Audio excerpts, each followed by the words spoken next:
एक बार की बात है, रोज की ही तरह बादशाह अकबर दरबार में बैठकर अपनी प्रजा की समस्याएं सुन रहे थे।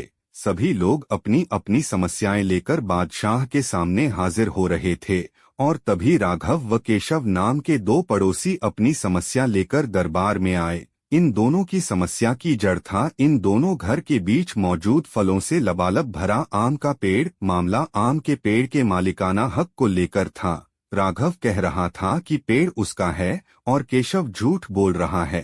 वहीं केशव का कहना था कि वह पेड़ का असली मालिक है और राघव झूठा है। पेड़ एक और मालिक दो का मामला बहुत उलझा हुआ था और दोनों में से कोई भी हार मानने को तैयार नहीं था। दोनों पक्षों की बातें सुनकर और सोच विचार करने के बाद बादशाह अकबर ने यह मामला अपने नवरत्नों में से एक बीरबल को सौंप दिया। मामले को सुलझाने और सच्चाई का पता लगाने के लिए बीरबल ने एक नाटक रचा। उस शाम बीरबल ने दो सिपाहियों से कहा कि वे राघव के घर जाएं और कहें कि उसके आम के पेड़ से आम चोरी हो रहे हैं। उन्होंने दो सिपाहियों को केशव के घर जाकर भी यही संदेश देने को कहा। साथ ही बीरबल ने कहा कि यह संदेश देने के बाद वो उनके घर के पीछे छिपकर देखें कि राघव और केशव क्या करते हैं। बीरबल ने यह भी कहा कि राघव और केशव को पता नहीं लगना चाहिए कि तुम उनके घर आम की चोरी की सूचना लेकर जा रहे हो। सिपाहियों ने बिल्कुल वैसा ही किया जैसा बीरबल ने कहा। दो सिपाही केशव के घर गए और दो राघव के घर। जब वो वहां पहुंचे तो उन्हें पता चला कि राघव और केशव दोनों ही घर में नहीं थे। तो सिपाहियों ने उनकी पत्नियों को यह संदेश दे दिया। जब केशव घर पहुंचा तो उसकी पत्नी ने उसे आम की चोरी की सूचना दी। यह सुनकर केशव ने कहा, अरे भाग्यवान, खाना तो खिला दो, आम के चक्कर में अब क्या भूखा बैठा रहूं। और कौन सा वह पेड़ मेरा अपना है, चोरी हो रही है तो होने दो, सुबह देखेंगे। यह कहकर वह आराम से बैठकर खाना खाने लगा। वहीं जब राघव घर आया और उसकी पत्नी ने यह बात उसे बताई तो वह उल्टे पैर पेड़ की तरह दौड़ पड़ा।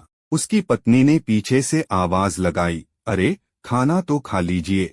जिस पर राघव ने कहा, खाना तो सुबह भी खा सकता हूँ, लेकिन अगर आज आम चोरी हो गए तो मेरे पूरे साल की मेहनत पर पानी फिर जाएगा। सिपाहियों ने दोनों के घर के बाहर छिपकर यह सारा नजारा देखा और वापस दरबार जाकर बीरबल को बताया।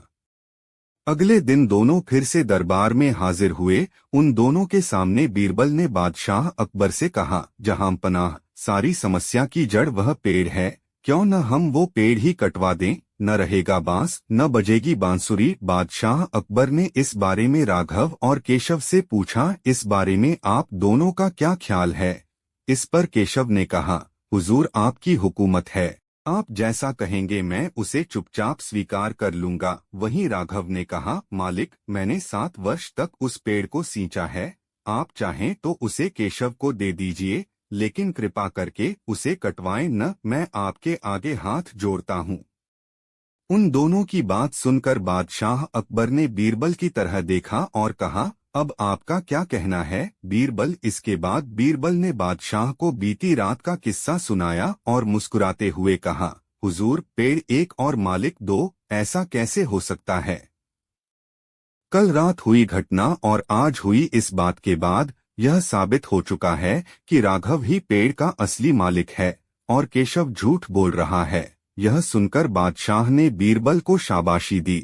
उन्होंने अपने हक के खातिर लड़ने के लिए राघव को बधाई दी और चोरी करने व झूठ बोलने के लिए केशव को जेल में बंद करने का आदेश दिया। कहानी से सीख। एक पेड़ और दो मालिक कहानी से हमें यह सीख मिलती है कि परिश्रम किए बिना छल से किसी और की चीज चुराने का अंजाम बुरा होता है। सर्दियों का मौसम था। बादशाह अकबर अपने बागीचे में बीरबल व एक अन्य मंत्री के साथ टहल रहे थे। टहलते हुए बादशाह अकबर ने अपने मंत्री से कहा, इस साल कुछ ज्यादा ही ठंड पड़ रही है, महल से बाहर निकलने में भी ठंड से हालत खराब हो रही है। मंत्री ने बादशाह की बात का जवाब देते हुए कहा, जी हुजूर, बिल्कुल सही फरमाया आपने, इस साल तो इतनी ठंड पड़ रही है कि जनता ने घर से बाहर निकलना बहुत कम कर दिया है। टहलते टहलते बादशाह अकबर बगीचे में बने तालाब के किनारे जा पहुंचे। जैसे ही उन्होंने अपना हाथ पानी में डाला, उन्हें एहसास हुआ कि पानी बर्फ जैसा ठंडा है। पानी से हाथ बाहर निकालते हुए अकबर ने कहा, सही कह रहे हैं आप, इतनी ठंड में कौन घर से बाहर निकलेगा। बीरबल को चुपचाप देखकर बादशाह ने बीरबल से पूछा, इस बारे में आपका क्या ख्याल है। बीरबल ने सिर झुकाते हुए कहा, माफी चाहता हूँ हुजूर, इस बारे में मेरा ख्याल थोड़ा अगल है, मैं आप दोनों की बात से सहमत नहीं हूँ। अकबर ने आश्चर्यचकित होकर बीरबल से पूछा, अच्छा तो हमें भी बताइए क्या ख्याल है आपका। बीरबल ने कहा, हुजूर, मेरा मानना है कि एक गरीब व्यक्ति के लिए पैसा सबसे ज्यादा जरूरी है। उसे इस बात से कोई फर्क नहीं पड़ता कि मौसम कितना ठंडा है या गर्म। अकबर ने हैरान होकर बीरबल से कहा, तो आप यह कह रहे हैं कि इस कड़ाके की सर्दी में भी एक गरीब आदमी कोई भी ऐसा काम करने को तैयार हो जाएगा जिससे उसे पैसा मिल सके। बीरबल ने कहा, जी हुजूर, मैं यही कह रहा हूँ। बादशाह अकबर ने बीरबल को चुनौती देते हुए कहा, तो ठीक है, अगर आपने बर्फ जैसे पानी से भरे इस तालाब में किसी को रात भर खड़ा रखकर इस बात को प्रमाणित कर दिया, तो हम आपके लाए हुए गरीब व्यक्ति को 20 सोने के सिक्के इनाम में देंगे।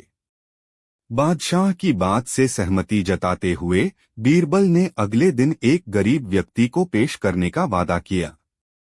अगले दिन सभा में बादशाह अकबर ने बीरबल ने पूछा कि क्या वो किसी को लाए हैं जो तालाब में खड़ा रहकर पूरी रात बिता सके।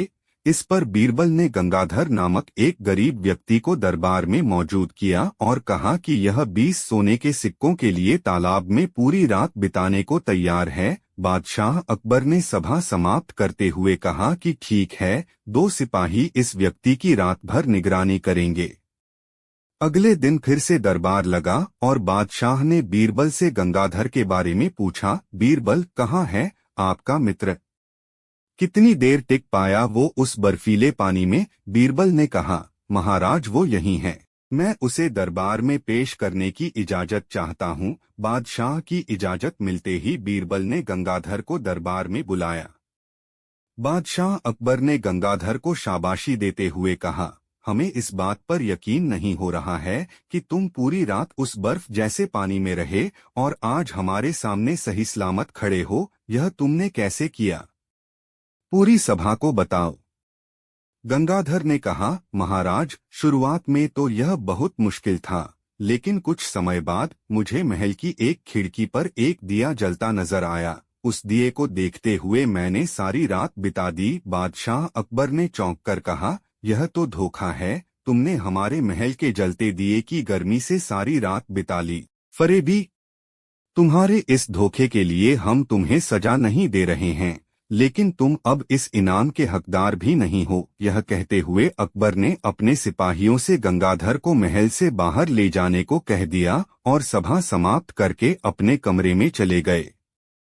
अगले दिन रोज की तरह सभा लगी। जब बादशाह अकबर सभा में आए तो उन्होंने देखा कि सभी दरबारी अपनी अपनी जगह पर मौजूद थे, सिवाय बीरबल के। बादशाह ने एक सिपाही से पूछा कि बीरबल कहाँ है, तो उसने बताया कि वो आज महल नहीं आए हैं। बादशाह ने सिपाही से कहा कि वो तुरंत बीरबल के घर जाएं और उन्हें लेकर आए।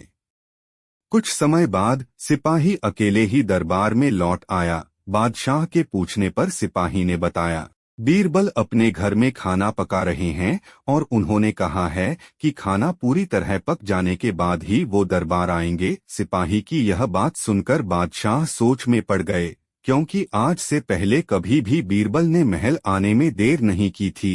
अकबर को कुछ संदेह हुआ और उन्होंने बीरबल के घर जाने का निर्णय लिया।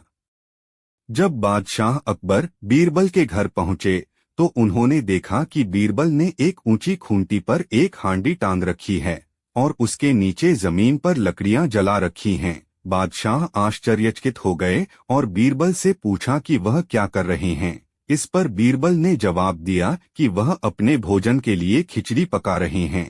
बादशाह अकबर ने कहा, क्या तुम पागल हो गए हो, यह खिचड़ी कैसे पक सकती है। तुमने हांडी को इतने ऊपर टांग रखा है और आग नीचे जल रही है, ऐसे में खिचड़ी पकने के लिए हांडी तक गर्मी कैसे पहुंचेगी। इस बात पर बीरबल ने बहुत आराम के साथ बादशाह से कहा क्यों नहीं पहुंचेगी हुजूर? जब महल की खिड़की पर रखे एक दिए से गंगाधर को गर्मी मिल सकती है, तो मेरी खिचड़ी की हांडी तो फिर भी आग के बहुत नजदीक है। बीरबल की बात सुनकर बादशाह हैरान हो गए और मुस्कुराते हुए कहा, हम तुम्हारी बात अच्छी तरह समझ गए बीरबल। इसके बाद उन्होंने गंगाधर को महल में बुलवाया और उसे 20 सोने के सिक्कों का इनाम दिया। बीरबल की चतुराई के लिए उन्होंने बीरबल को भी इनाम दिया। कहानी से सीख।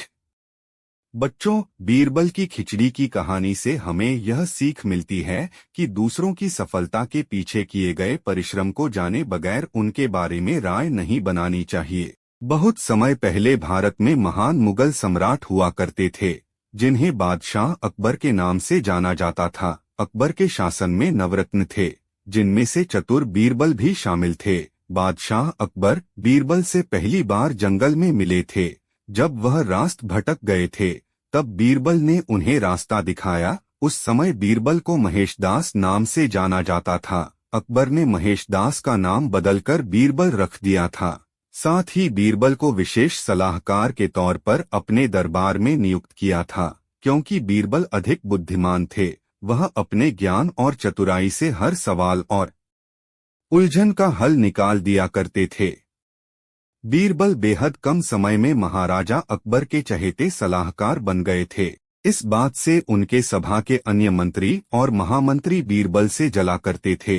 यह जलन उनके साले मानसिंह को भी थी। इसलिए एक दिन मानसिंह ने बीरबल की परीक्षा लेनी चाहिए। उन्होंने बीरबल से 3 सवाल पूछने चाहे। महाराज अकबर ने भी बीरबल की परीक्षा लेने की अनुमति दे दी। आसमान में कितने तारे हैं? मानसिंह का पहला सवाल था कि यह पहला सवाल था। यह सवाल सुनकर बीरबल से जलने वाले अन्य दरबारियों को खुशी होने लगी। महाराजा अकबर भी सोचने लगे कि क्या बीरबल इसका जवाब दे पाएंगे। बीरबल ने मुस्कुराते हुए कहा, इसका जवाब तो बहुत ही आसान है, और दरबार में एक भेड़ को लाकर कहा, जितने इस भेड़ में बाल हैं, उतने ही आसमान में तारे हैं। अगर मानसिंह जी को अभी भी संदेह है, तो भेड़ के बाल और आसमान के तारे गिनकर तुलना कर सकते हैं। बीरबल की चतुराई देखकर बादशाह अकबर मुस्कुराए और कहा, क्यों मानसिंह जी, आप गिनकर तुलना करना चाहते हैं? धरती का केंद्र कहाँ है? मानसिंह का अगला सवाल सुनकर बीरबल ने तुरंत जवाब दिया, जहां आप खड़े हैं वही धरती का केंद्र है। महाराजा अकबर और अन्य दरबारी बीरबल के जवाब को समझ नहीं पा रहे थे। फिर जहां मानसिंह खड़े थे, वहां बीरबल ने एक रेखा खींचकर लोहे की छड़ी गाड़ दी और कहा, यही धरती का केंद्र है। अगर किसी को मेरी बात पर यकीन न हो तो वह खुद धरती को माप सकता है। बीरबल की चतुराई देखकर मानसिंह सोच में पड़ गए थे। फिर मानसिंह ने एक पहेली को सुलझाने के लिए कहा। मानसिंह का तीसरा सवाल, एक परख है सुंदर मूरत, जो देखे वो उसी की सूरत, फिक्र पहेली पाई न, बोझन लागा आई न। बीरबल पहेली को दोहराते हुए उसके बारे में गौर से सोचने लगे। काफी सोचने के बाद बीरबल कहते हैं, यह तो बहुत ही आसान पहेली है मानसिंह जी, इसका उत्तर तो पहेली में ही है। इसका उत्तर आईना है, जिसमें आईने के सामने खड़ा इंसान एक सुंदर मूरत है। आईने में उसे अपनी सूरत दिखाई देती है। बीरबल ने मानसिंह के सभी सवालों का जवाब बड़े चतुराई से दिया। यह देखकर